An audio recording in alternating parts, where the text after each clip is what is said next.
o apocalíptico do Espírito Santo. Já era para estar preso, assim. Entre todos os pastores posicionados do Brasil, minha surpresa é, o Dinho ainda não foi. Olha só, Deus é bom. Um amigo lá de casa também, é uma alegria, uma honra recebê-lo aí. Amém. Dê uma aguinha para ele, quer café também? Eu quero café. Descafeinado que ele é TDAH, senão ele acelera com mais. açúcar, tá? É? Tá bom. E com açúcar, porque eu não uso correntinha e nem tenho um Harley Davidson, tá? Amém, irmãos? Bom, é uma honra estar falando com vocês e para nós, né, que somos cristãos e na missão de pastorear, é impossível falar em qualquer evento que seja sem pregar, não é isso?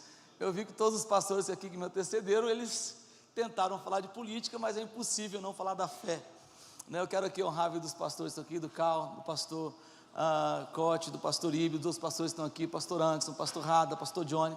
É uma honra poder estar com vocês aqui, poder ver pessoas que eu admiro, e com todo respeito aos pastores que aqui estão, mas o pastor Cote é um cara assim que eu tenho acompanhado desde de muito longe, e admiro muito a sua coragem e a sua fé, tá bom? Gente, é o seguinte, eu quero usar o tempo aqui que me resta. Eu sou o último antes. ou seja, Deus providenciou a ausência de algumas pessoas aqui, né? E me deu aqui uma oportunidade de ter 2 horas e meia para falar com vocês. Bom, enfim, na verdade a minha vida, de um ano para cá, ela se tornou uma vida muito mais perigosa do que a vida que eu vivia antes. Eu quero ser muito breve aqui. Há um ano atrás, mais ou menos, eu decidi, não necessariamente abandonar o pastoreio, mas me dedicar, ou dedicar a minha vida muito mais no ativismo político do que propriamente no cuidado das ovelhas. Eu estava vendo um documentário do Javier Milei, que glória a Deus, né? Ganhou na Argentina. Se Deus quiser, estarei lá na sua posse, ainda que seja com a bandeirinha de longe, né? Estarei ali, se Deus quiser. E a sua frase é o seguinte: ele disse: eu cansei de palestrar para ovelhas e agora estou despertando leões. E acredito que, porque ele palestrava, né, sobre conservadorismo, eu acredito que nessa frase certamente ela cabe para os meus dias atuais. Eu deixei de fazer carinho em ovelhas e agora estou despertando leões. Há uns meses atrás, um grande amigo meu, pastor Fabiano, acho que vocês o conhecem, se não o conhecem pessoalmente, vocês viram alguns vídeos dele. Pastor Fabiano estava no 38º BI, no Espírito Santo, em Vila Velha. Quando nós estávamos no nosso acampamento, eu montei uma barraquinha lá, como um bom patriota e um bom provocador de confusão que sou. Montei uma barraquinha e percebi que o pastor Fabiano, em um determinado momento, foi emitido a ordem de prisão para o pastor Fabiano, que foi preso no dia 19 de dezembro, ou seja, muito antes do dia 8. E percebi que o pastor Fabiano estava sozinho ali naquela sua missão de não ser preso, estava apenas com alguns patriotas e tinha a ausência dos pastores. E aquilo me preocupou e eu comecei a fazer um chamamento aos pastores da minha cidade, que não ouviram e não atenderam o nosso convite, porque certamente eles teriam alguma coisa a temer. Aí você diz: pastor, os pastores da sua cidade, eles temiam ser presos? Não, porque até então as prisões ainda eram bem raras, né? Nós ainda não víamos o STF prendendo pessoas, o Supremo Tribunal Federal dando ordens de prisão para tantas pessoas. E a pergunta que me veio é: qual é o motivo dos pastores da minha cidade não comprarem uma briga, ou no mínimo não se posicionarem aqui 10, 15, 20 pastores, junto com o pastor Fabiano, dizendo: nós não vamos permitir, ou no mínimo vamos tentar fazer uma mobilização para que não prenda o pastor Fabiano. Foi quando eu fui fazer uma leitura, e confesso que foi um pouco de ingenuidade minha, sobre o motivo do qual os pastores não queriam se posicionar contra, e ali não era contra o governo ali não era contra o governo do Naile, ali não era contra o STF, mas era contra o governo do nosso estado. Porque, se vocês não sabem, aqui é uma denúncia que eu vou fazer, e já é uma denúncia também feita por algumas pessoas. O pastor Fabiano, ele foi preso a mando do governador do nosso estado, junto com a procuradora-geral do nosso estado. obviamente foi incluído no inquérito das fake news lá, né, dos atos antidemocráticos. E se você quiser se assustar, assuste-se aí com a participação e a conivência do SWAT da Shopee, que é o senador do nosso estado, Marcos Duval. E tem um vídeo de confissão dele, inclusive, falando isso. Enfim, a minha revolta foi o porquê que esses pastores não estão aqui. Porque o pastor Fabiano estava militando ali por algo justo, algo legal, e em nenhum momento o pastor Fabiano fez nada que desaprovasse ali ou desabonasse a sua fé. E sabe qual é a verdade? A verdade é que a igreja brasileira, e não quero generalizar, ela tem dificuldades de cobrar ou de se posicionar contra velhos políticos, ou contra a velha política. Algumas pessoas dizem: pastor, é uma loucura o senhor deixar o pastoreio, né? Porque a nossa igreja hoje está sendo pastoreada pelos pastores auxiliares da nossa igreja, para se envolver com política. O pastor ou a igreja não deve se envolver com política. E eu disse o seguinte no podcast: a igreja sempre se envolveu com política, pastor Anderson. A igreja brasileira só não estava preparada para os rebeldes se envolverem com políticas sem o cabresto congregacional. Porque as igrejas brasileiras, em sua grande parte, elas estão sentadas em cadeiras que políticos doaram. Elas estão sobre o ar-condicionado que políticos doaram. As suas edificações estão sobre terrenos que políticos doaram. E aqui não é nenhum tipo de crítica contra aquilo que é justo, é legal e que nós podemos ter acesso, ok? Como não como igreja, mas como instituição, ok? Então, há um problema, e eu gostaria que você fizesse uma leitura racional para que você não interprete errado o que eu estou dizendo. Se você não se escandalizou com a Bíblia caindo, você não vai se escandalizar, né? Estou brincando, hein, pastor Carlos? Então, escute isso, você escandalizou? Com aspas bem grande, com muito respeito aos pastores que aqui estão, pastores sérios. Mas a igreja brasileira, ela sempre foi prostituta de políticos. E aí muitas pessoas se escandalizam quando eu digo isso, mas olha só. Ninguém, e aqui com respeito às mulheres que aqui estão, mas com muita verdade, ninguém quer transar ou pagar para ter relação sexual com uma prostituta que seja feia. Não é apenas a relação sexual, mas aquilo que essa prostituta pode conceder a esse que está pagando. Quando alguém paga uma prostituta para ter relação com ela, esse alguém está pagando por um prazer, e essa pessoa que está dando prazer está recebendo pelo prazer concedido. A igreja, por muitos anos, em sua grande maioria, ela sempre foi essa prostituta, que alguém que não tinha compromisso moral com o evangelho, foi ali e disse: eu vou bancar para que você possa dar o prazer de ter os votos da igreja. Eu vou bancar, eu vou pagar para que eu possa ter o prazer de chegar onde eu quero chegar. Porém, quando a política acabar, não me procure, porque ninguém tem compromisso com prostituta. E qual é o problema, pastor Anderson? É por isso que a gente não consegue resposta. Com muitos políticos a gente vai procurar ajuda. É por isso que a igreja não tem resposta nos grandes, e não estou dizendo sobre a nova política, Nicolas Ferreira, os novos políticos como André Fernandes. E aqui não quero fazer nenhum tipo de julgamento, mas é por isso que nós não temos resposta. Porque a igreja ela não vai cobrar porque o salário está pago, o programa foi pago. E esse político, ele não vai dar resposta, porque a resposta já foi dada. E aí nós temos que, de alguma maneira, expor a vergonha da igreja. De alguma maneira nós temos que dizer: chega. Por muitos anos, esses caras que não têm compromisso moral com a igreja, não têm base nenhuma para sustentar aquilo que disseram que defenderiam. Alguém tem que enfrentar esses caras, e nós não enfrentamos esses caras na política, nós enfrentamos esses caras quando eles voltarem na igreja para pedir o voto. E aí o problema é que o pastor Dinho é um problema, o pastor Cote é um problema, o pastor Cal é um problema, o pastor Ibe é um problema, o pastor Anderson é um problema, o pastor Rada é um problema. Por quê? Porque nós não enxergamos a igreja como uma prostituta para dar prazer a políticos. Nós enxergamos a igreja como uma fiel noiva de Cristo que tem as suas responsabilidades social, ok, mas ela será guardada e cuidada, porque Deus nos deu essa missão.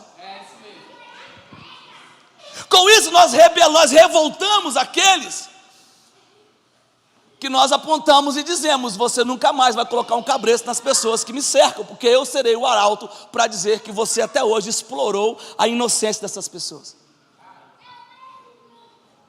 E aí eu decidi, ok, me posicionar, só que não criticando apenas o Lula, não criticando apenas o STF, mas jogando, igual a Duda falou, é meu lugar de fala, eu sou mulher e é meu lugar de fala, eu sou pastor, explodindo o sistema de dentro para fora, porque a igreja sempre esteve envolvida com política, mas a igreja nunca, com exceção de um ou outro senador, de um ou outro deputado, de um ou outro vereador, a igreja nunca foi de fato honrada na política,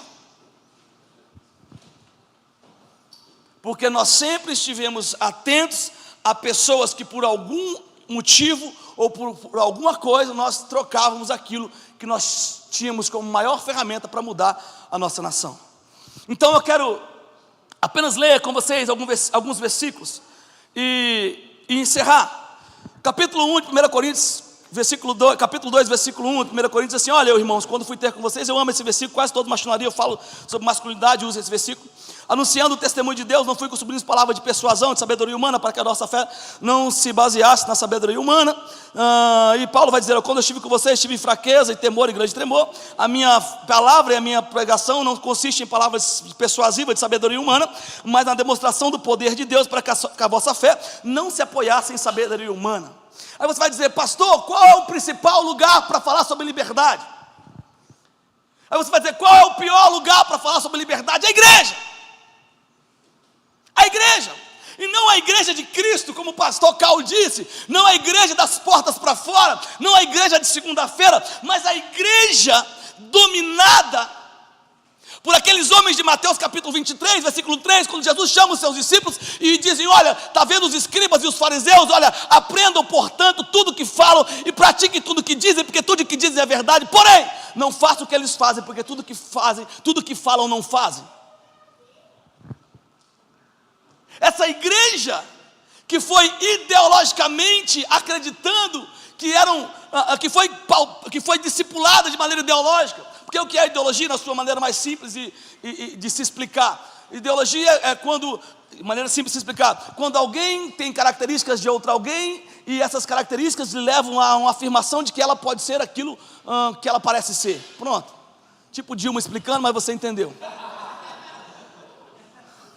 E a igreja é a mesma coisa. Paulo está falando: irmãos, quando eu fui ter com vocês, eu não fui como sublimes palavras de persuasão, eu não fui com a minha inteligência, com a minha sabedoria. Para quê, Paulo? Para que a vossa fé não se apoiasse na minha sabedoria humana, mas no poder de Deus. Paulo está dizendo que é super possível você falar com pessoas e ter essas pessoas inclinadas não ao evangelho, mas à sua inteligência, ao seu psique.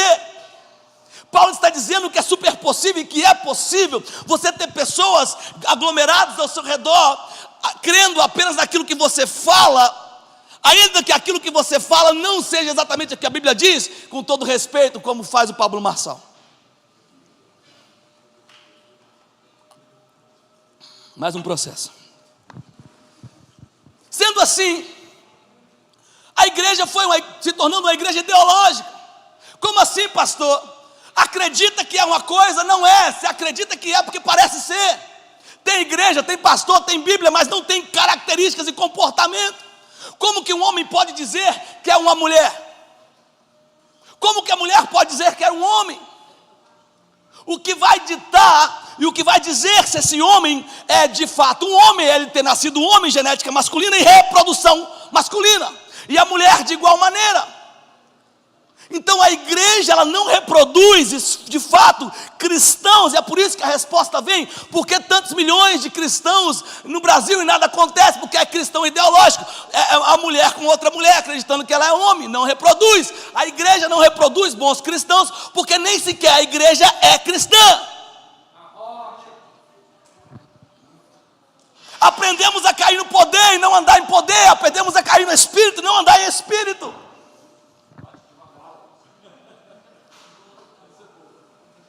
Não sei qual é o versículo, mas antes pregou sobre isso há muitos anos atrás, ou alguns anos atrás. E antes diz o seguinte, há um versículo, se eu não me engano, diz assim: porque o dom e a vocação vêm de Deus e são irretratáveis, irrevogáveis. Qual é o? Romanos 11, isso, está na Bíblia. E aí olha só, o dom e a vocação são irrevogáveis, são irretratáveis. A igreja brasileira só trabalhou no campo espiritual, ela não está amarrado. Não, na política não pode, nós não podemos ter uma vida social, nós não podemos ter uma vida de posicionamento, porque é tudo espiritual. Nós caminhamos acreditando que os dons nos definem. Quem é esse cara? Não quero saber quem é o seu marido, quem é a sua esposa, quantas mulheres você teve, não quero saber quantos anjos você viu. Dom e vocação não definem caráter. Deus usou a mula de Balaão, em 2 Heresias, capítulo 1, 7:1, diz que a mula de Balaão tornou-se um lindo manga larga machador. Mentira! Por quê? Porque ser usado por Deus não é sinônimo de transformação de caráter. É por isso que a igreja tem dificuldade de entender por que o pastor Ibe está postando coisas sobre política, por que o Cal, por que o pastor Corte, por quê? Era para estar orando, era para estar ajoelhado. Pastor Fabiano, bem feito, que foi preso. Porta de quartel não é lugar de pastor. E aí nós fomos caminhando dentro desse contexto, e hoje a igreja rejeita homens cristãos na política. Rejeita que o homem deixe, com aspas bem grandes, o pastoreio para ir para a política. Aí você pergunta para Deus: será que não tinha ninguém para substituir Saul? O Senhor teve que pegar Davi, que estava sentadinho cuidando das suas ovelhas? Nunca na história recente que eu tenho conhecimento houveram tantos cristãos envolvidos com política, e isso me dá muita esperança. Se você fizer uma breve análise, você vai ver que, eu vou falar todos aqui porque eu não vi nenhum diferente disso. Os políticos, seja no Senado, seja na Câmara Federal, que estão batendo de frente com o sistema, são homens que nunca tiveram mandatos. Talvez com uma exceção ou outra, porque são homens destemidos. Ou seja, o meu passado não me condena. E aí se você olha, então por que aqueles cristãos que estavam lá há anos não têm coragem de fazer, como os cristãos que chegaram agora? Porque escute isso, não é sobre falar, é sobre viver. E esses homens não têm uma vida íntegra, ilibada, ao ponto de dizer para Alexandre de Moraes o que eles precisam falar, porque senão Alexandre de Moraes vai dizer aquilo que eles não gostariam que fosse exposto. E essa é uma verdade que nós que não queremos dizer. Essa é uma verdade que nós não queremos relatar. João 3,16, versículo que todos nós conhecemos: porque Deus amou muito de tal maneira que deu seu Filho único, para que todo aquele que nele não pereça, mas tenha vida eterna. Jesus veio à terra por um propósito. Repita comigo: um propósito. Fala um propósito. Então, e aqui eu quero que vocês façam uma análise. Existem muitos homens que estão na política que não estão lá por propósito, estão por oportunidades. E um homem que está no lugar que Deus não colocou, esse homem não irá fazer aquilo que Deus pediu. Salmo 139, versículo 16: os teus olhos viram minha substância uniforme, no teu livro foram escritos meus dias, sim, todos os meus dias foram escritos por ti para mim, ainda quando não havia nenhum deles. Ou seja, a nossa existência física, ela não precede a nossa criação celestial. Pastor, você é doido? Não, nós nascemos antes de existir. Como assim, pastor? Efésios capítulo 1, versículo 4. O Senhor sou eu com o homem, o Senhor nos planejou nele antes da fundação do mundo, para que fôssemos santos e irrepreensíveis diante dele. Ou seja, um homem ele precisa ter um propósito. Capítulo 6 de João, quando Jesus está multiplicando os pães e os peixes, eles olham para Jesus e falam assim: ei, você pode tornar o nosso rei. Você pode ser o nosso rei. O que é que Jesus faz? Está doido, né? Jesus se retirou e foi o quê? Foi orar. Por quê? Porque um homem que entendeu para que nasceu, ele não será seduzido pelas propostas humanas. Então nós, como cristãos, nós temos que analisar e entender assim: será que esse cara nasceu para isso? Será que esse cara não está apenas se aproveitando de nós? Essa análise social nós não fazemos. E nos rejeitamos fazer. Por quê, pastor? Porque ainda estamos espiritualizando aquilo que não deveríamos espiritualizar. Porque se nós como igreja tivéssemos muito antes investido naquilo que hoje clamamos para que aconteça, não estaríamos assim. Quantos pastores não fizeram um L? Quantos cristãos não fizeram um L? E aqui não é sobre apoiar um homem, é sobre apoiar ideologias. O meu problema não é com Lula, é com o que ele defende, é com o seu caráter. O meu problema não é com o PT, é com o que o PT defende, com aquilo que carregam. Então escute isso, para a gente partir para o final. Nós não venceremos esse mal com oração apenas. Nós não venceremos essa luta se nós continuarmos apenas espiritualizando aquilo que não é espiritual. Josué estava com a espada na mão, enquanto Moisés estava na intercessão. Existem pessoas que precisam estar com a espada na mão, meu irmão. Vocês estão entendendo ou não estão entendendo? Fui defender porque eu sou armamentista nato, defendo mesmo. Em uma das ocasiões, em um podcast, porque a esquerda armou para mim, não sei se vocês sabem, mas falaram que eu ia rifar uma arma, uma 12, saiu no Brasil todo, o pastor rifa 12, mas a história não é essa, acredite em mim. Mas depois que a esquerda joga as coisas no ventilador, não tem como mais, é impossível. E aí no podcast eu estava falando, eu falei assim, cara, o problema da arma é Jesus. Os caras, como assim? Eu falei que foi Jesus que falou para os discípulos vender as bolsas e comprar uma arma. E comprar uma espada. Ou eu estou mentindo? João 13 e Lucas capítulo 22. Estou mentindo? Aquele que não tem espada, venda as suas capas e compra uma espada. E os caras, compramos 2. Aí quando Jesus é atacado lá pelos soldados, quando Judas entrega Jesus, o que Simão Pedro faz? Simão Pedro arranca a espada e faz o quê? E vai defender Jesus. Jesus fala, Pedro, se eu precisasse de defesa, eu clamaria ao meu pai, e ele mandaria que legiões de anjos. Pedro, guarda a sua espada. Por quê? Porque a espada não é para me defender, a espada é para te defender. O evangelho não precisa de defesa, mas você precisa. Quem tem que morrer aqui sou eu, o meu propósito é meu, não é seu. Devolve a arma para o governador, não, põe a arma na cintura. Você consegue entender que se a gente quiser, e aqui não é uma ótima hermenêutica, não é coisa tola, é só você ler e interpretar. Nós não estamos preparados para isso. Nós queremos orar, nós queremos que o Senhor mova o céu. Irmão, não existe céus, e se eu posso dizer geograficamente, não existe céu nesse mundo que está mais cheio de oração do que o Brasil. Irmão, tem tanta oração nesse Brasil que eu acho que as orações estão batendo uma na outra assim, estão empurrando para o céu assim. Tem muita oração no céu desse Brasil, irmão, principalmente na época das eleições. Nós oramos muito, mas agimos pouco. Quando Jesus é tentado por Satanás para transformar a pedra em pão, Jesus fala, está amarrado, sai daqui capeta, é isso? Não, está escrito, ó. Quando Pedro, capítulo 16 de Mateus, tenta Jesus para Jesus desistir da cruz, Jesus tem revelação, discernimento, não, afaste de mim, Satanás. Quando Jesus está aflito, Jesus chama os discípulos para orar. Ou seja, em nenhum momento da palavra, Jesus vai se apoderar do poder de Deus para vencer as suas guerras. Não, irmãos. As nossas lutas espirituais existem, mas a principal guerra já foi vencida na cruz. O que nos cabe é resistir, e nós não resistiremos com o poder de Deus, mas com o caráter de Deus. Então nós precisamos de homens na política com o caráter de Cristo. E eu vou falar para você sem medo de confrontar os problemas. E eu posso citar aqui grandes outros problemas aqui, outras situações que Jesus viveu e que em nenhum momento ele disse um está amarrado, um está repreendido. Todas as vezes, Jesus, desde que ele pisou nessa terra, ele sempre venceu com caráter, com caráter, com caráter. O problema é que a igreja não tem caráter. Pastor, você é muito brigão, pastor. Você arruma muita confusão. Eu não vou aliviar para a esquerda. Quem é a favor do aborto é meu inimigo. Quem é a favor das drogas é meu inimigo. Pastor, tem que ser mais calmo. Não sou calmo. Vou fazer como Jesus, vou pegar o chicote e vou sentar a lenha. E não é lá no parlamento, não é dentro da igreja, porque foi assim que Jesus fez. Então nós que somos pastores, eu quero encerrar aqui. Deixa as guerras políticas para Eduarda, para os meninos que são ativistas aqui.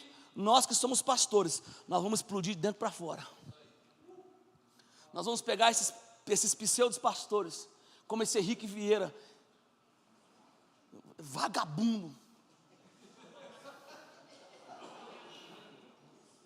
Pegar uns caras como esse, desmascarar esses caras. Na minha cidade tem muitos pastores discípulos do Henrique Vieira. Chamei uma pastora da minha cidade, que ela é pastora do PT. Chamei ela de pastora trans. Se sente pastora, mas não é pastora, então me processo. Pastor, você tem que deixar a igreja em paz. Não vou deixar a igreja em paz, não. Eu serei um calo no pé daqueles pastores, eu serei um calo no pé dessa nação, eu serei um calo no pé dessas pessoas. Que você brigue com Lula, que você brigue com o STF, eu vou brigar com todos aqueles que estão dentro da igreja, apoiando essas pautas que são imorais e que vão contra os pilares éticos e morais do cristianismo. Então você que é cristão, que está aqui, acorde, abra os seus olhos. Abra os seus olhos. 2024 é um ano super importante para nós, super importante, extremamente importante. Mas se nós não começarmos a influenciar de dentro para fora, e não é sobre convencer não, vou convencer esse cara que a Bíblia está certa, não. É sobre expor para eles quais são os nossos verdadeiros inimigos. Essa igreja progressista que nós vivemos dentro dela. Porque você está dizendo, pastor, que é difícil falar de liberdade dentro da igreja? Porque o cara que quer ser livre, irmão, capítulo 16 de Mateus, versículo 24, Marcos capítulo 8, versículo 34, Lucas capítulo 9, aquele pois que quiser seguir Jesus, ele faz o quê? Negue-se a si mesmo, tome a sua cruz e siga Jesus. A cruz é a resposta para qualquer problema da humanidade. Qualquer, não negligencio nenhum tipo de acompanhamento, seja psicológico, terapêutico, não.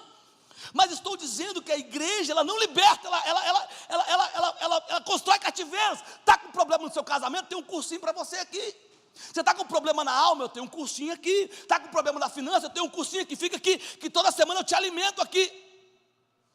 Porque se apresentar a cruz, nós vamos ver essas pessoas livres. Eu acho que foi o pastor Cal que falou. E essas pessoas livres, elas vão descobrir que os seus algozes são aqueles que diziam que elas eram livres quando não eram. Pastor, você é revoltado com a igreja? Não. Eu amo a igreja, por isso exponho todas as coisas erradas que estão fazendo dentro da igreja. Cristão não apoia o aborto, cristão não apoia a ideologia de gênero, cristão não apoia pautas da esquerda. Cristão honra o nome do Senhor Jesus Cristo em qualquer tempo. Nós já estamos mortos, irmãos. Nós já estamos mortos. O que sobrará de nós, pelo amor de Deus? Está com medo de quê? Esses dias eu estava nos Estados Unidos falando com alguns irmãos, não vou falar quem é, porque senão aqui eu posso ser preso. Alguns irmãos também estão lá foragidos, né? Semana retrasada eu estava lá. E fizeram algumas fotos, eu vou, não posso, não, deixa pelo menos chegar 2025 primeiro. Eu estava falando com ele, cara, pastor, vem embora, você vai ser preso, você vai ser preso. Eu falei assim, eu estou pronto. Paulo, quando estava, se eu não me engano, no capítulo 28, está na Bíblia, de Atos Apóstolos, quando Paulo está na casa de Filipe, quem lembra? Filipe, aquele que Paulo mesmo expulsou em Atos capítulo 6, 7, 8, Paulo está na casa de Filipe, e na casa de Filipe tem um profeta chamado Ágapo, e o profeta chamado do Ágapo pega o cinto de Paulo, ata o cinto de Paulo e fala, o dono desse cinto aqui, se ele for para Jerusalém, ele vai apanhar em Jerusalém, ele vai sofrer em Jerusalém. Os discípulos de Paulo começam a chorar, e Paulo fala o seguinte para eles, olha, vocês são uma vergonha para mim. Paulo poderia ter dito, Deus falou, eu estou fora. Porque nós temos essa ideia, se Deus mostrou, eu estou fora. O que Paulo fala? Eu não estou pronto apenas para apanhar, eu estou pronto também para morrer pelo nome de Jesus. Então escute uma coisa, você já é um homem morto. Não tenha medo de Lula, não tenha medo de STF, não tenha medo da morte. O que eles podem fazer é apenas antecipar aquilo que você não está planejado para viver. Vamos resistir, amém? Com a Bíblia debaixo do braço, com a Constituição nem debaixo do outro, não vale mais nada. Mas nós vamos resistir, pastores. Nós vamos resistir. Se tem pastores dentro da igreja que fizeram o L, tem aqueles que vão expor e vão de fato colaborar com o real avivamento que o Brasil vai viver. E não existe avivamento sem que antes preceda o arrependimento. Que Deus abençoe vocês. Desculpe pelo meu sermão político. Tá bom? Gostaria de ter mais tempo para falar, mas eu sei que vocês estão cansados. Que Deus abençoe. Foi um prazer falar com vocês. Quem vai pegar o microfone? Obrigado pela oportunidade.